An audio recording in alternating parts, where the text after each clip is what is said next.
You are listening to the podcast of the Mathias Corvinus Collegium, the largest talent management institute in Hungary.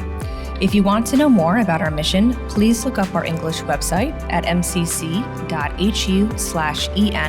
or check out our Facebook, Instagram, and Twitter channels. For interesting articles and analysis of our professors, external contributors, and students, look up our knowledge base at corvinus.hu/en. Good morning. Today in the studio you have two doctoral researchers from ELTE University and National University of Public Service, Saule Anafinova and Anna Urbanovics. Have you ever heard about the international rankings of best universities? Every year, companies like Quacquarelli-Simons or Times Higher Education publish the list of universities from different countries, with the best universities occupying the top of this list. These rankings definitely influence the lives of modern students, parents, and employers. Today, we are going to discuss university rankings, and Anna will present you the results of an interesting research conducted at MCC. But before we start our discussion, Anna, let's introduce ourselves to the audience. Could you tell a little bit about your doctoral research at NKI and how you started researching the topic of rankings? Yeah, so good morning, everybody. My name is Anna Urbanovics, and I am a doctorate student at the University of Public Service. First, I started to deal with the issue of scientometrics and global university rankings in 2017, when I met my actual supervisor, Péter Sasvári. And we started to deal with not just regional issues, but also global and European issues of research excellence, which is currently my doctoral research topic also.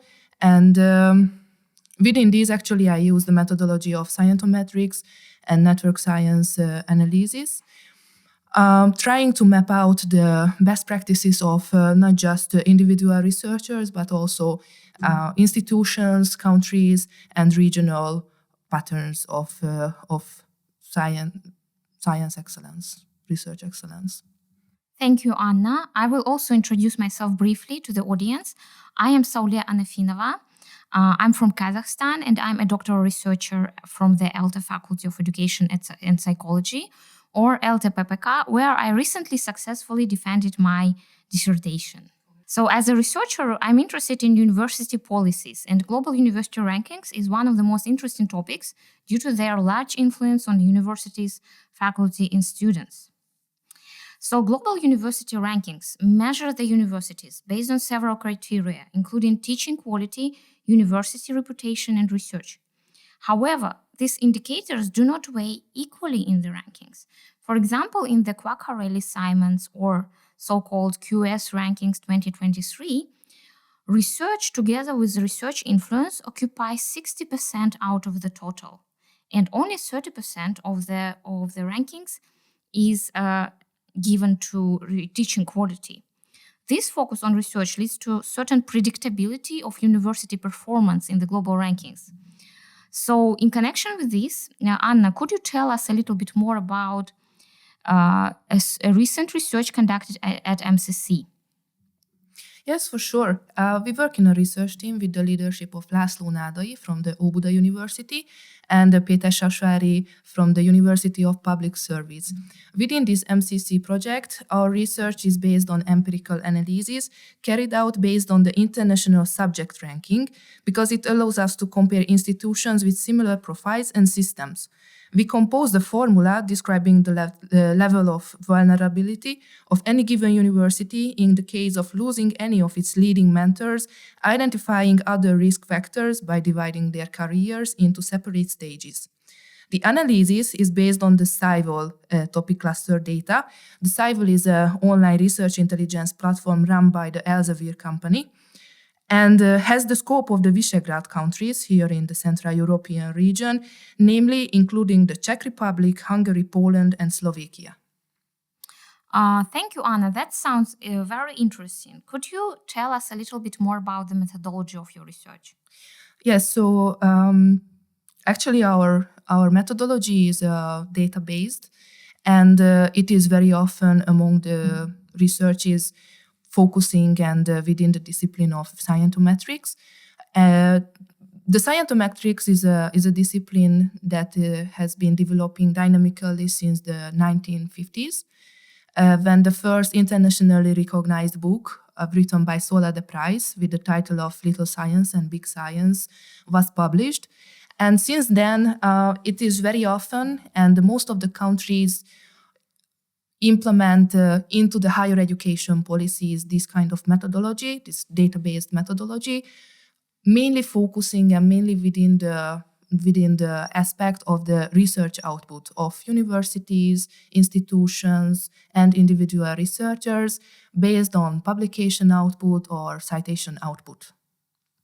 So based on your research results, could you tell if it is possible to predict the performance of universities in their global rankings? Thank you for the question, Saule. We carried out several researches using the well-known QS ranking, the Times ranking, and Arvu ranking. This is the Shanghai ranking. These are the, let's say, most famous 3 university rankings all around the world, getting the biggest attention from the different stakeholders globally. And based on focusing only on the research and the publication output indicators and the data gathering and collecting from the Scopus and the Saule databases, we could predict to an extent of 70 to 80% the correlation between the official ranking and our modeled ranking results and the ranks of the different institutions on these rankings. So for scientometrics, why is predictability of university participation in rankings is important? I think that it is very, very important to not just to predict, but to plan the future.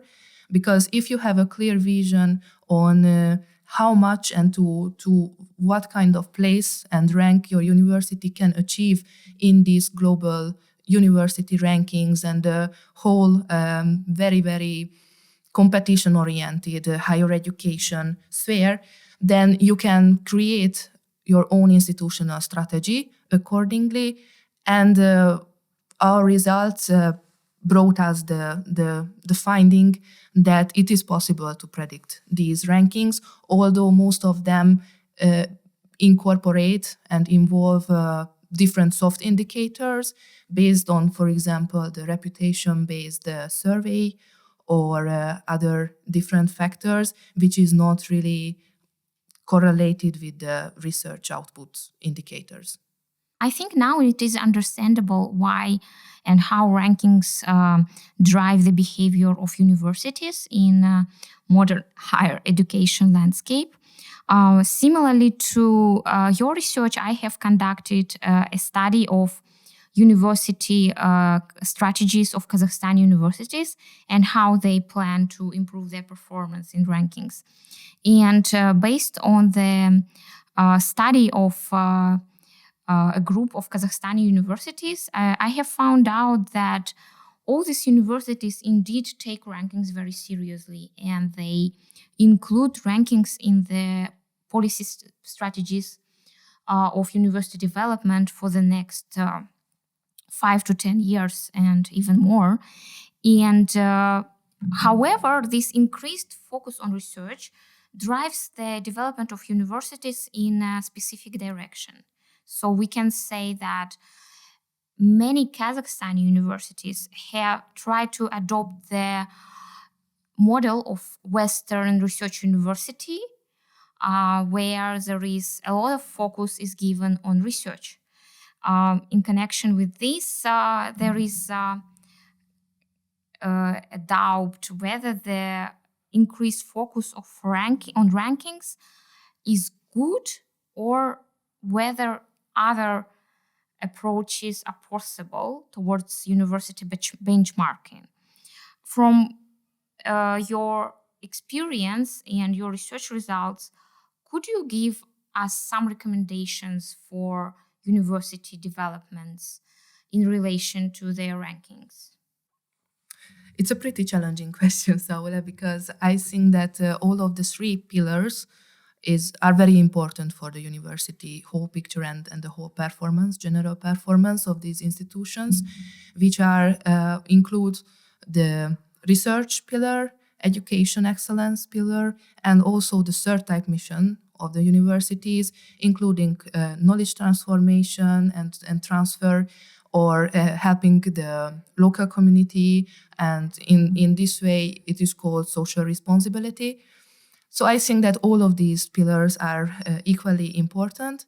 And the ratio or the emphasis between these three is depending on the university's original ideology and the university's original, let's say, mission. But I think, and it is possible to see that because of the university rankings, the university started to focus more on the research pillar because it is the more objective and basically based on the publication output, they can reach a very high development. Yes, I agree with you. I personally think that a balanced approach is needed towards university strategies. Otherwise, there is a risk of isomorphism. So in my research, I applied a theory of isomorphism, which is a sociological concept developed by Stanford scholars in the middle of 20th centuries. And in Stanford, they developed this theory of isomorphism, which suggested that organizations, for example, companies or universities, tend to adapt towards some standards. And in connection with this, they tend to adopt a certain model of organizations which can help their survival in the market or survival in the competitive environment.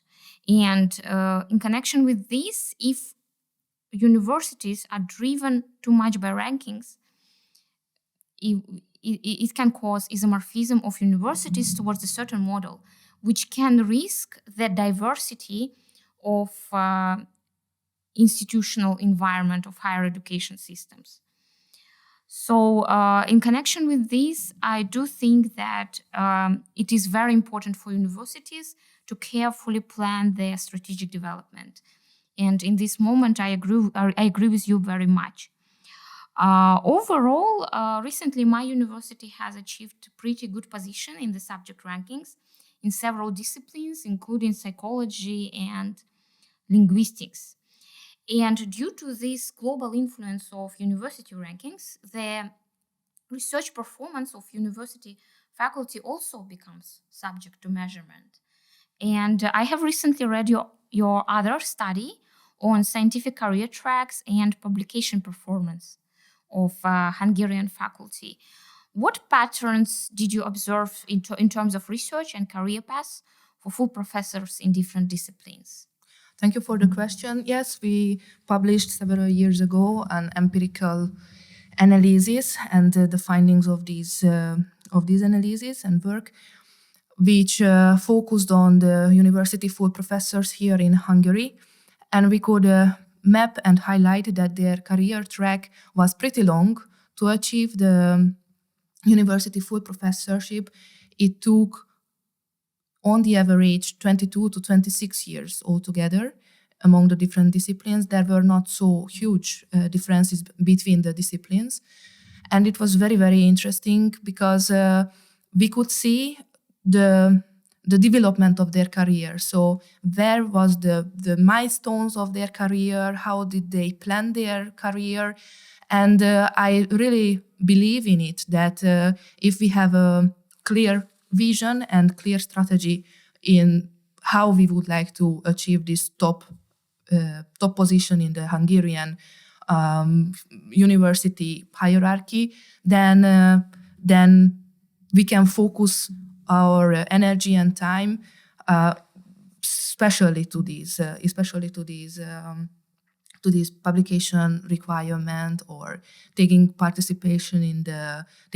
in the different university management issues and tasks, for example, being editor of a journal or being a valued member of an association, or, of course, and last but not least, the development of the teaching excellence.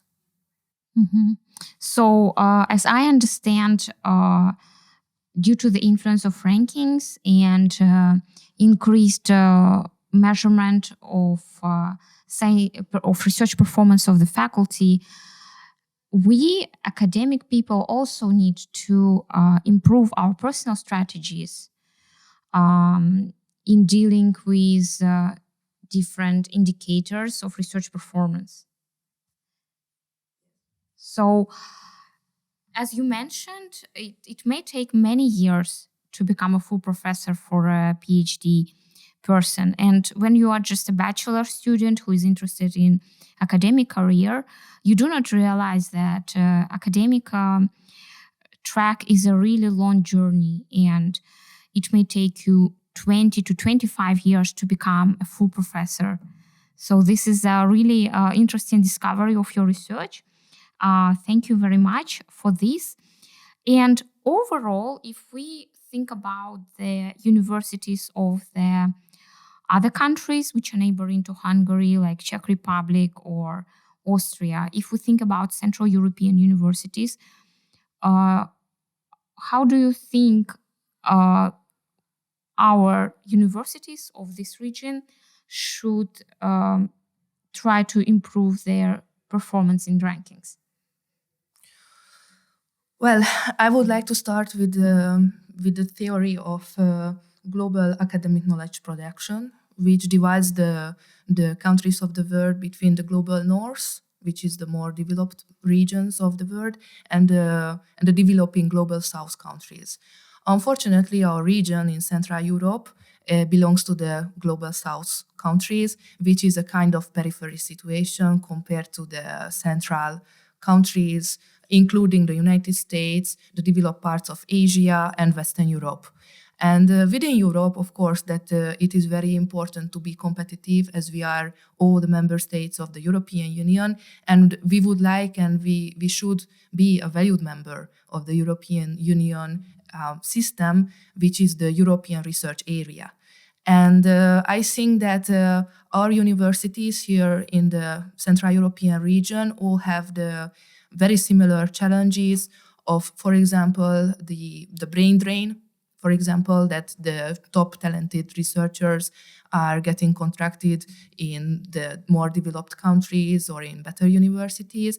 And this is why I think that it is very crucial for the universities to develop their own institutional research strategy, institutional vision on how do they want to achieve competitiveness in the global dimension.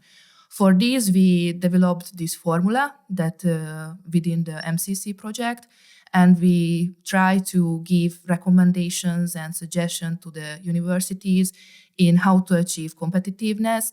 We could see that we have much better chances on the subject rankings. There are more opportunities for relatively little in size universities to achieve better ranks in these. And just because we have little universities, so we can just focus on 2 or 3 disciplines and not the general big scale of the science. I would like to say that Kazakhstan, my country, also has similar challenges to those of Central European countries in how to improve the competitiveness of our universities. So basically, Kazakhstan is the country that has gone very far in the neoliberal higher education change in my region. And in connection with this, several reforms have taken place in our higher education system, including turning some higher education institutions into joint stock companies. And we also have quite high level of privatization, and at least 52% of our students study in private higher education institutions. So for us, participation in global rankings is also very, very important. However, there is this issue of isomorphism, as I have mentioned, which puts the model of research university on the top, as it puts forward a comprehensive research university as an ideal type of higher education institutions that can succeed in the market conditions.